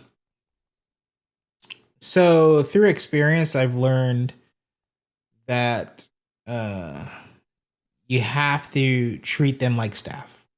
Uh, Now, not saying like, hey, you're supposed to be here at 9, be here at 9, you're getting fired if you're not, all that stuff. It's more on the, hey, this is the information that that some of the, that obviously things that you can share. These are some information, what the day is going to look like, how it's going to look like, or, things like that. Um, Again, going back to treating them uh, very well, loving them like a loving father or a loving mother would, and making sure that they're, Christmas comes around, give them gifts. Put money aside in your budget to get them gifts. Um, get them, and not just like holiday, like Christmas and stuff like that, but throughout the year, if you got some shirts, you budget some money to get some shirts made, some production shirts, or, you know, um, even honestly, even as simple as, if you can, just a gift card to Starbucks or, something like that. But yeah. And then on the flip side of that, um, you want to get them excited to be there by uh really sharing the heart of why you guys are doing, knowing your why and the heart of why you guys are doing it. And the hold on, something fell under my desk. Oh. So knowing the why and really passionately, honestly, it's, for lack of a better word of saying, it's selling the why. But letting them know like that they're a part of something that is literally, I mean, it's literally changing lives. Like it really is. Like you guys are the windows. Production, video production especially, excuse me, are the windows to the church. And so letting them know that uh while it might seem like a huge responsibility, like the things that they're able to capture, show, all that stuff, even audio, things that people are able to hear at home, they are such a big part of that. And one, you couldn't make it happen without them, but two, like they are actively involved in getting somebody that was about to commit suicide, now they're saved and have a new outlook on life, right? They're, you know somebody was about to get divorced, signed the divorce papers, but because you were able to broadcast and stream that, they're actually going to decide to give them their made a second chance and go through counseling, all that stuff, right? um there are countless, I can't tell you how many stories we hear from sex trafficking survivors. My wife, for those of you that don't know, my wife and I have a nonprofit against sex trafficking, and countless of stories of how much they've been touched and saved and set free from watching Transformation Church. So things like that, and letting them know, like like I constantly like don't I did I turn Canadian there? Don't boot. What's this all about? Sorry, but don't Cozy. And I just read your thing, Cozy. I'm not making fun of Canadians, I promise. But anyway, don't. Dang it, I lost my train of thought. uh, don't negate their yes, but what I mean by that is let them know how much their yes means to you and the organization. Uh, I don't take their yes lightly. All of our volunteers, um, getting a little teary eyed here, but I do not take their yes lightly. They're coming to serve. They're coming to uh, to sometimes be there for 12 hours and take time out of the day to be there, take time away from their families to be there without getting a dime. Uh, so never take their yes lightly. Always know that they're there through a sacrifice. Like it's a sacrifice for them to be there. Um, whether that's a college student that can't do their homework because they said they'd be on camera, and now after being there all night and going home at 11 p.m., they have to stay up until 3 a.m. to do their homework. Uh, parent um that brings that single parent that decided to be on the production team comes, but there's no childcare, so bringing her kids with her while still being on camera, sacrifice. So never discount their yes.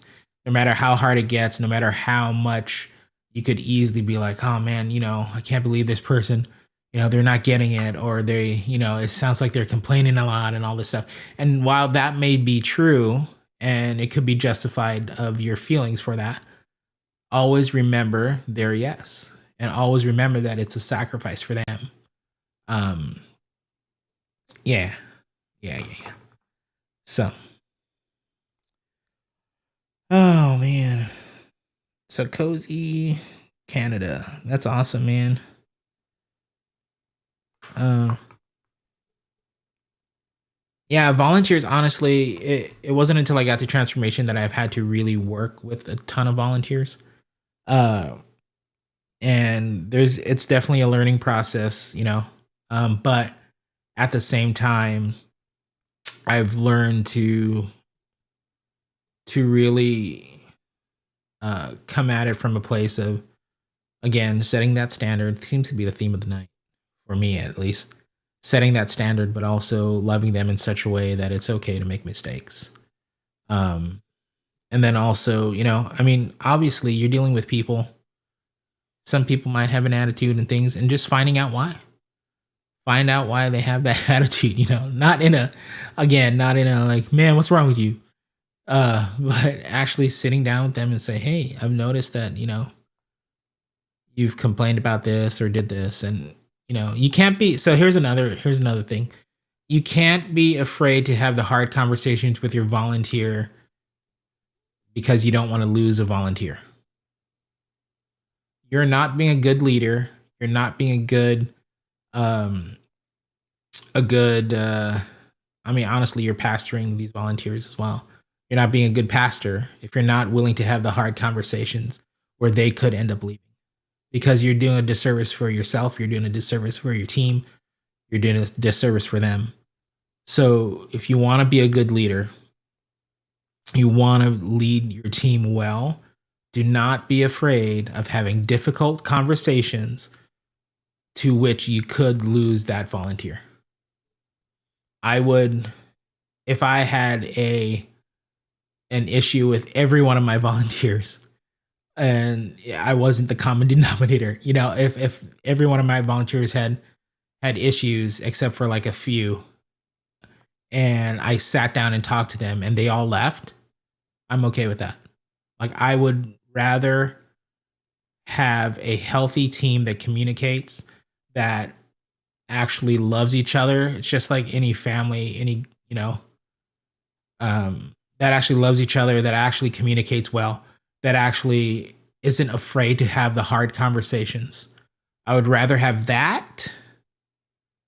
And if no one else, if they all left and I had to lock down a camera, I'd lock down the camera. I hope I'm saying this in a way that you guys can understand.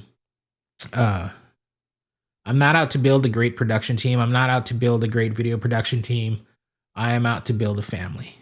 And within that, you have to have difficult conversations. Um, so don't be afraid of losing volunteers because you need to have a difficult conversation. Um, so yeah.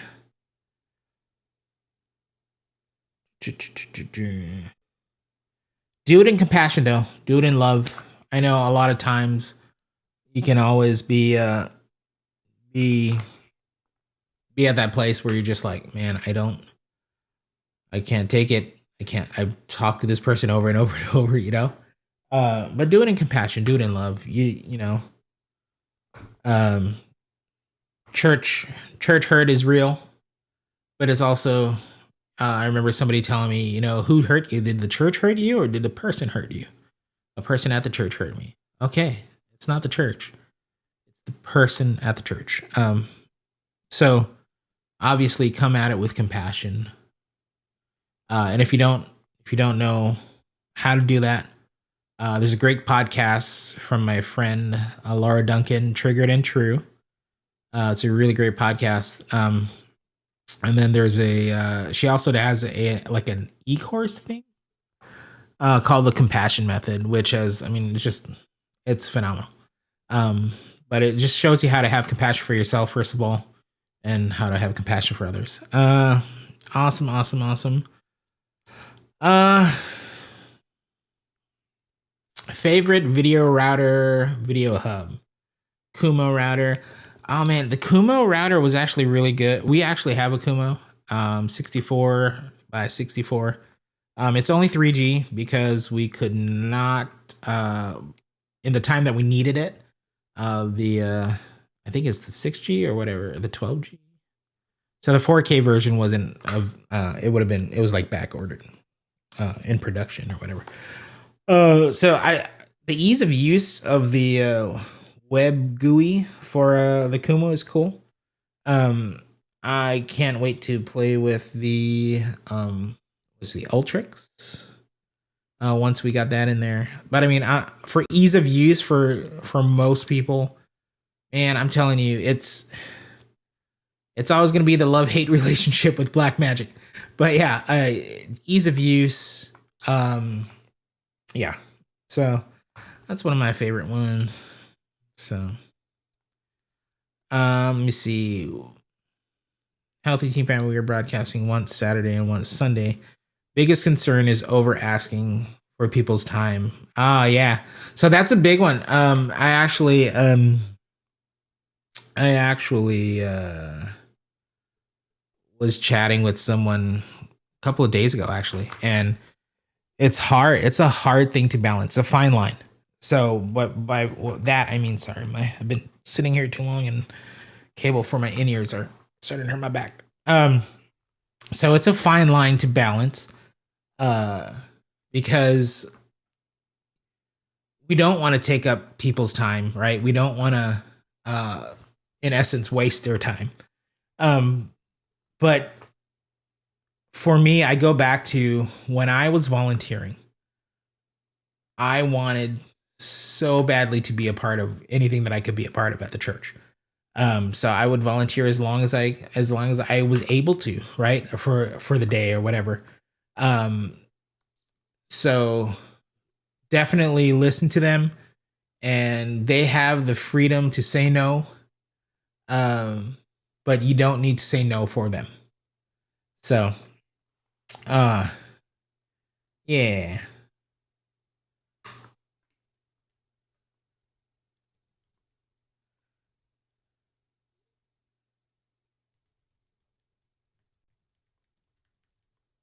Let's see. Okay.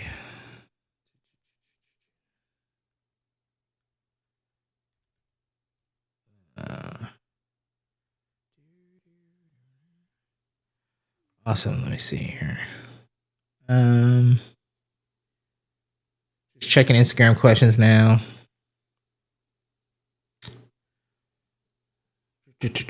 Are you using Yellow Duck, InstaFeed, or Lula? InstaFeed. I am using InstaFeed, David.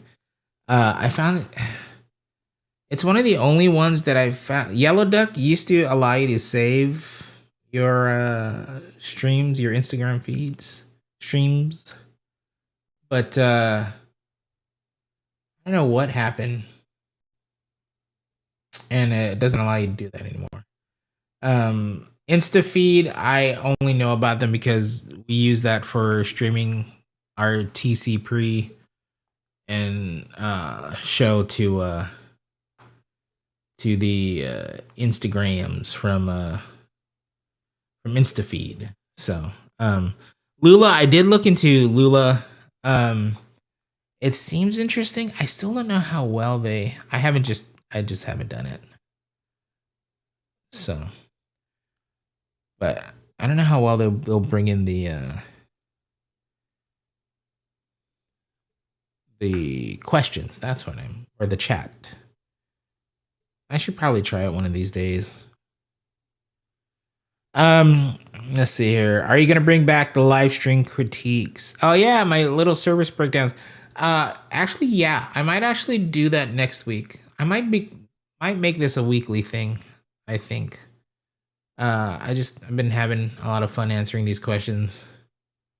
Mainly because I've been gone for like 8 months, and usually all of this are it's usually answered in either my mentorship classes, my one-on-one coaching uh, classes, or like when I'm speaking at a conference or something. So I just I've grown to love talking. Let me see here. Let's see.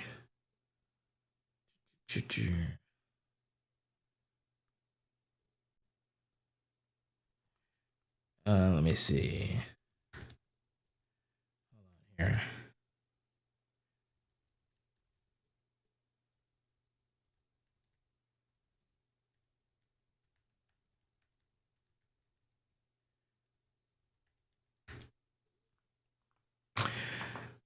Lula integrates chat pretty well, but I think they squashed the compression a little bit. Oh, that's why. Oh, that's cool. Yeah, that's good to know. Thanks. Um. Ah, thanks for the questions, guys. Yeah.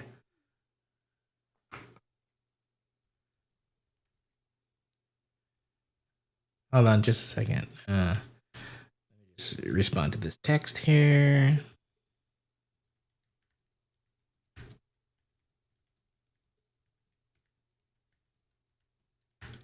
Um. How do you go about trying to introduce operators to do creative shots and try to give them creative eye for shots? Lots and lots of training with examples. So as much as you can. If your worship team meets weekly to do rehearsals, try to get your team in there with them. Try to get them all practicing with the worship team. Show them examples of shots that you want. You can either show them the video of it or take a screenshot, print it out, or put it up digitally. Show them framing. A lot of the stuff we do, just because it's that cinematic broadcast, is your traditional filming framing. Putting them on a third, giving them looking room depending on where the camera angle is, all that stuff. And then from there, breaking the rules, right? There's times when I actually have people on the wrong third, but I kind of like what's happening in the background, right? Things like that. And then be mindful for stuff in the foreground, hands in the foreground, and pick that up. Give me that hand, and then rack focus. That's another thing. Yeah, teach them how to rack focus. Rack focusing if you can with your camera setup. Not all cameras are able to really do that well. But yeah, teach them how to rack focus from the hand to the stage, things like that.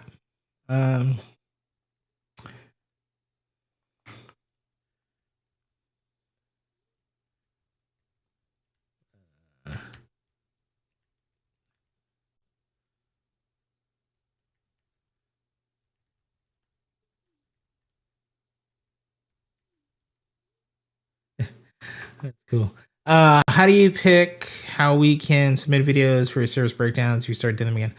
So when I do the service breakdowns, I'll just send out a link for you guys to either send me a YouTube link or it's easier for me to do. So I kind of do like this telestrator thing. So it's easier for me to actually download it. Um, so I'll probably have you guys like upload it to a Dropbox link that I have or something. You guys can upload like a decent sized MP4 or something like that. So let me see here. Transitioning between our existing and new systems, our old systems are still capable of only 1080i. Oh, I'm so sorry. uh, but going forward, should we stick to 1080p or 1080i across all systems? Well, I kind of answered that in my statement. 1080p. Yeah, I interlaced. If you really think about it now, 99.9% of the TVs, actually now it might be 100% of the TVs don't have interlace. Like you'll see. So I will say this: you do see a lot of stations right now still broadcasting 1080i. A lot of that is because infrastructure. It costs a lot to upgrade. It costs a lot to change things over, and not just money, but it takes so much time. Oh man, so much time. So yeah, yeah. So 1080p.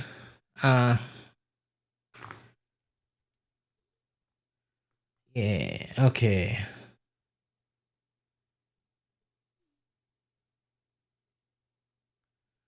Let's see here. I don't know, Chloe. Are you where are you from? Depends on how far. Oh. Ah, yeah, that's right. Bethel. Yeah, I was trying to get down there a couple weeks ago. No, months ago. I can't remember. I know I was planning to get out there, but I just got so much stuff happening, especially me coming back and having to kind of play catch up. Like transformation runs at 50,000 miles an hour. So coming back, it's crazy. So oh, you're Jesse's third year. Oh, I'm so sorry. Just I will be here to counsel you for being Jesse's third. I'm just kidding. I'm totally kidding. I'm totally kidding. Uh, um, yeah. Uh, I don't know. Hopefully, I think we might make a trip out there next year sometime. I want to get out there for the prophetic conference. My right ear stopped working. Oh, wait, no, that was me. My ears stopped working. My actual ears. I'm just kidding. So yeah, that'd be cool if I could get out there for the prophetic conference. It's been a while though. I miss my Bethel fam too. Let's see here. About to do major video cable and distribution install into my church. I've never really ran lots of SDI specifically in walls and advice, or should I get someone to help with the install? If your budget can't afford it, work with an integrator. And it is a lot of awesome help, really, if you can. Uh, if not, um, honestly, a lot of the integrators online right now on social, they'll post a bunch of the way they run cables or how they even make it look nice and pretty and do good cable management. So, yeah, awesome. Melody, hi. Gonna miss you guys. Miss your husband. Today was fun, super fun, emotional too. But um, yeah, yeah. If you can afford it, man, integration. You know, I think I'm just gonna round this out to 2 hours. So I'll be on this for 2 hours. So we're at an hour and 50 minutes. So 10 more minutes. Any more questions? 10 more minutes, and then I need to go find my family because they're not home yet. So I don't know what's going on. So, oh, they're swimming in the pool. That if I would have checked my text messages. Oh, sweet, sweet photo of my son. That's so cute. Let me see here. Ba, ba, ba.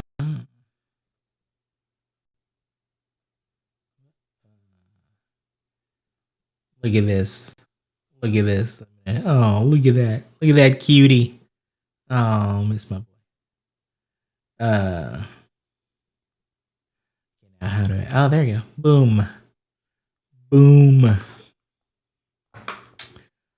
Cool. Any last questions? I probably said I'm like a pastor. I'm landing this plane for the 10th time. Eddie, what's up, man? What is your usual schedule workflow on Sundays when you wake up that early? I actually said it earlier in the stream, but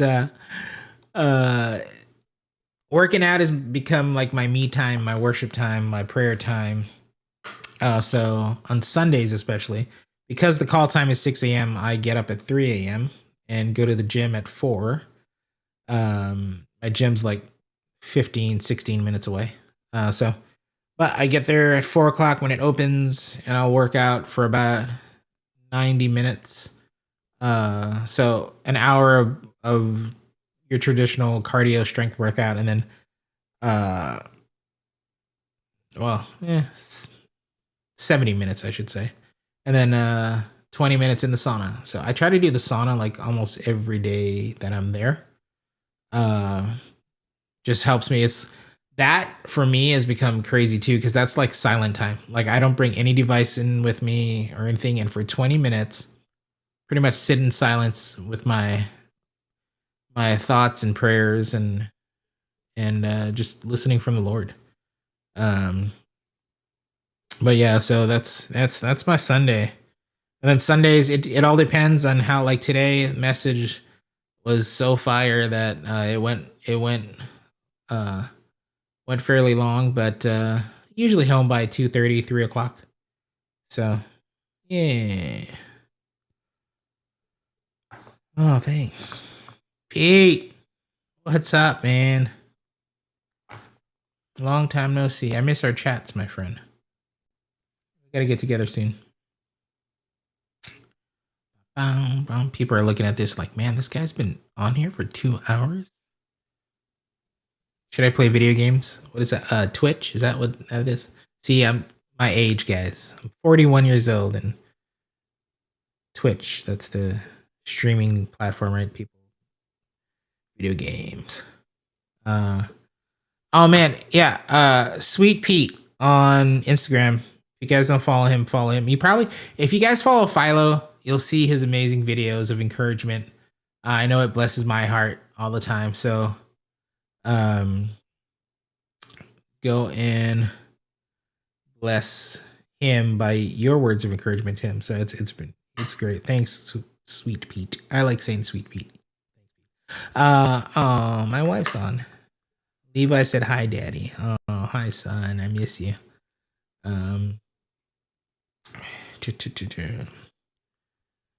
Oh, set change. Nice. Yeah, set changes are real, and I think we're only doing 2 a year is what the original plan is. So, but it's a lot of work, man. So I feel ya. I feel ya. Fun fact: we actually had to move our control room, our temporary control room, out of a room last week. And we counted, and that was like the 9th time that we've actually had to move our whole system. We're like, I just wish our control room was already done. So, nice demo day. Cool, guys. What is this? Sharing it. Oh, that's what that is. Wow, that's cool.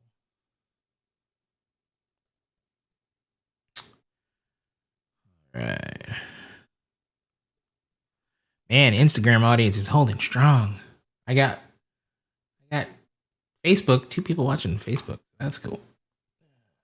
YouTube, they're just like, I'm gonna watch something better. Which is probably a good idea. Watching this face all day. Or for 2 hours straight. Oh, thank you guys so much for those of you that have ordered some Worship First Capture second gear. Um, what a blessing to know that you guys are on board with the whole Worship First Capture second uh saying. I don't quite know what to say on that one. But yeah. Um uh yeah, thank you guys so much. I didn't realize how many of you guys wanted gear, and it was a lot of orders. Even more coming in daily. So thank you so much. Yeah. Let me see. So I'm gonna hop off, I think, or I'm gonna hop back on in 2 minutes. I'm just kidding. See, this is why I can't stay home by myself because I end up live streaming for 2 hours. I guess it's better. I guess it's better than having to actually sit down and watch TV or something. But um, yeah.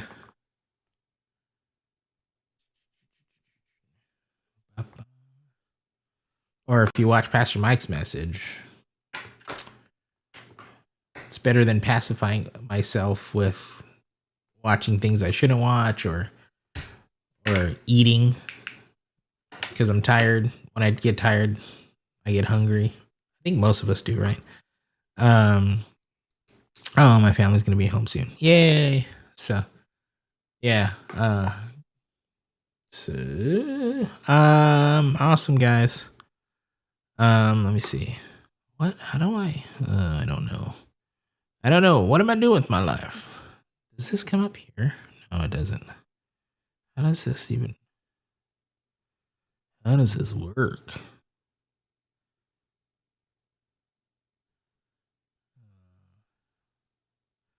Let's see here. So I, because of the way that the live stream hits, uh,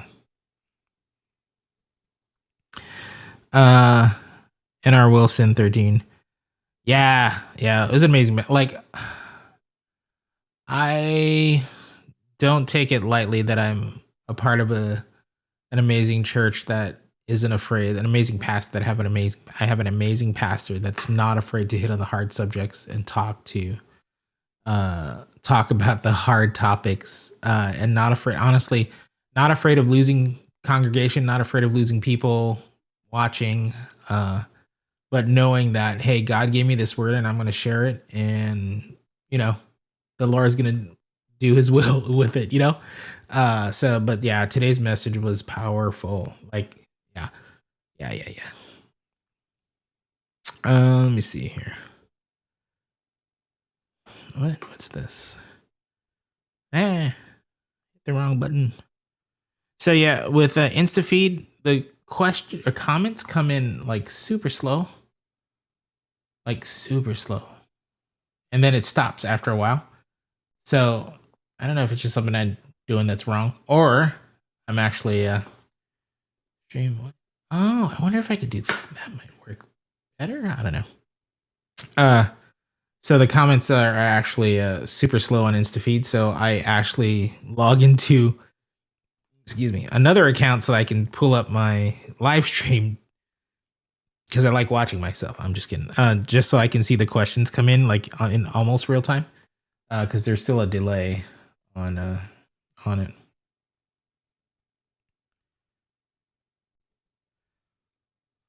Awesome.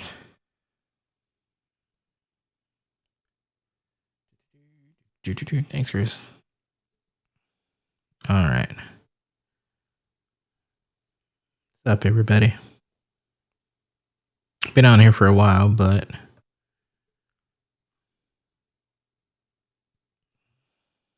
those of you that just joined on Instagram, or anywhere, YouTube, Facebook, any one of y'all, if you guys got questions, I'm answering some. My family is on their way home, so I'm gonna stop soon, but Also, I really enjoy answering questions. It's weird. I have become that person that likes answering questions. Now, whether that these answers are good, it's probably not. But you know, most of the time, I don't even understand my own answers to answering your questions. But I guess it helps, from what I hear. All right.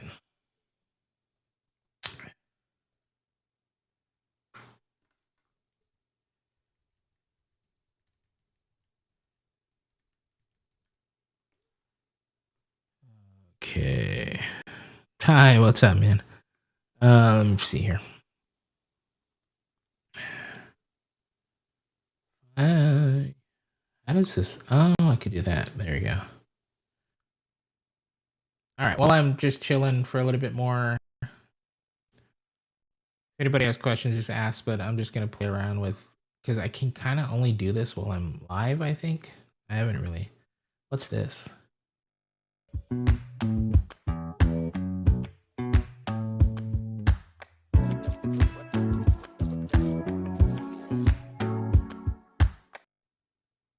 Oh, it mutes my mic when I play those videos. That's interesting.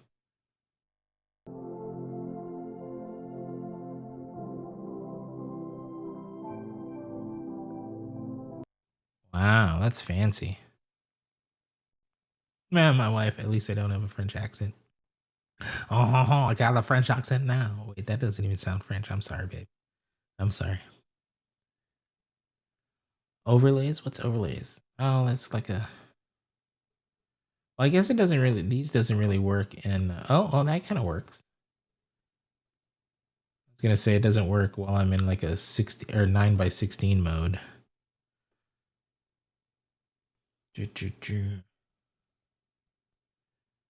Some of these graphics are interesting. Oh, that's how I.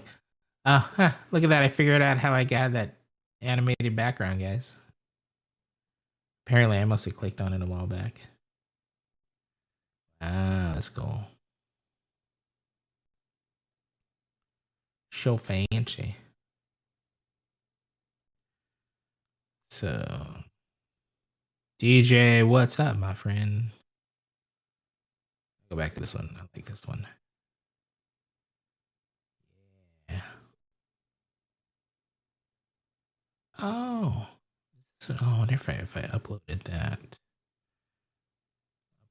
Upload this graphic. Jeff, what's up, my friend? People stayed on for too long. They were like, I'm losing viewers by the second. Like, I don't know what he's talking about. Whatever. Or he's doing this for too long. I'm done. Not gonna hold my phone up for 2 hours. Which is true, guys. I wouldn't hold my phone up for 2 hours. There you go. That's uploaded now. What? Nope. Yeah. Hey. Well, that came in. Look at that. Oh man.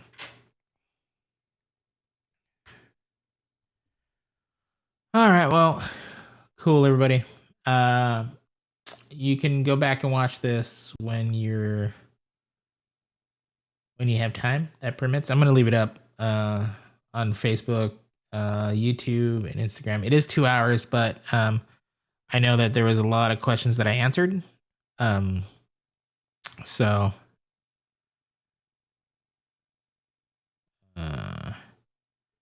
yeah, so there's a lot of questions that I answered that you can go back and scrub through it. I'll do a final call since my family's still driving here. I will do a final call for questions. Anybody questions? And my wife's telling me to stop. She's like, just stop. Oh my gosh. Why are you doing this to yourself?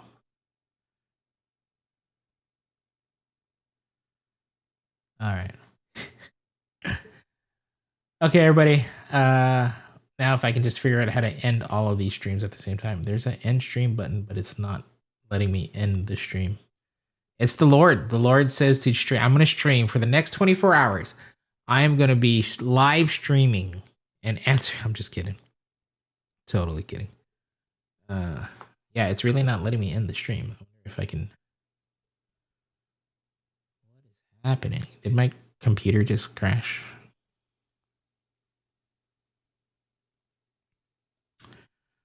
Oh. I think my computer crashed. No?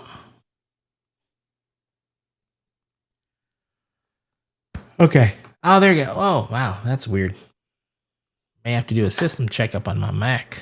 Thank you, everybody. Yeah, I had fun answering these questions.